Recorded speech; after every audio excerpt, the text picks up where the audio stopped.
Seed Studios come back at you another video. Today we are going to be doing Dark Souls 2 Scholar of the First Sin 100% items guide for things betwixt. After spawning in, we're going to go ahead and go running all the way down over to the bridge, and then there's going to be this little item that's down to the left. It's a smooth and silky stone. We're going to want to go ahead and pick that up. It's kind of hidden, tucked away behind the bushes, and then we're going to go on into the house where we can go ahead and create our character and continue moving forward. Obviously, based off from each character, there's going to be a set of items that you can acquire from said character selection. I usually go with the Explorer and the Bonfire aesthetic for my gift. After making what absolute monstrosity you guys have chosen to make, we're gonna go running up the stairs really quickly to grab ourselves a human effigy out of this chest. Don't worry, it's not a mimic or a trap chest. We're gonna go back out of the hut and we're gonna go across the bridge again, and we're gonna see this little path that's over to the left where the weird monkey things were that we originally ran through, and we're gonna go ahead and grab ourselves the rusted coin up against the tree. But after we go ahead and grab our rusted coin, we're gonna go and backtrack, and we're gonna go over to where the troll is hiding. You'll see another small gap that has a bush covering the entrance, and then you'll see some big old troll feet stuck in the mud. You're gonna want to go ahead and follow those tracks up until you meet the troll, and the troll can be pretty easy if you know what you're doing, but it could be a major pain in the ass if you don't. If you did end up choosing the Explorer, you can go ahead and throw your magic pots at him until he dies, or throw some and end up finishing him off like how I did. You're gonna acquire the stone ring upon defeating the ogre, and after you end up defeating him, you're going to want to go ahead and grab the gold pine resin off the corpse that he was hiding. Now we're going to go back through the house and go ahead into the tutorial. Light your bonfire and go and grab your torch and the soul of a lost undead. They're tucked just behind the cart. We're going to go ahead through the first fog gate and complete the section, getting the dagger and the life gem. There's a few minor enemies. This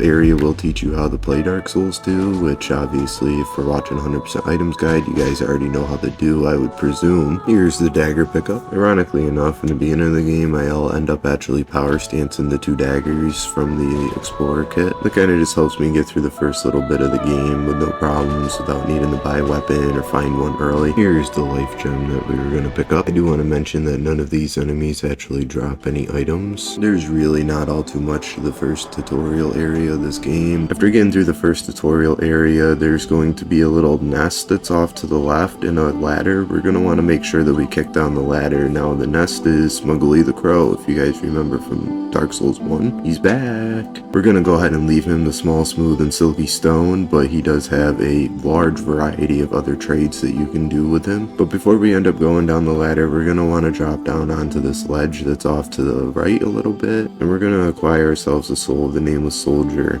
And then we're going to go ahead and drop back down onto the main path and find the second fog wall, which is directly across from where we dropped down from. We're going to go ahead and go jumping across this little gap, and we're going to go ahead and pick up the amber herbs. After that, we're going to want to jump back across, and there's going to be a little ladder tucked over to the left. We're going to want to go ahead and climb that, and once you get up to the top, you're going to see that there's an enemy down in this hole. We're going to drop on top of him and kill him. There's going to be a couple more enemies, but there's going to be a door. You're going to want to go through that door to get yourself a cracked red-eye orb. After that, we're going to proceed through the fog gate, and this is going to bring you on to a little bridgeway that's going across the main tutorial area. We're going to drop on down to the third gate. Now at this point, you are going to be locked out. If you're playing Scholar of the First Sin, you're going to need a fragment branch of yore and able to get into the next area because there's a frozen statue dude. At this point, we're going to run into some basilisks. These guys are going to drop all of the different upgrade stones. There's quite a few of them.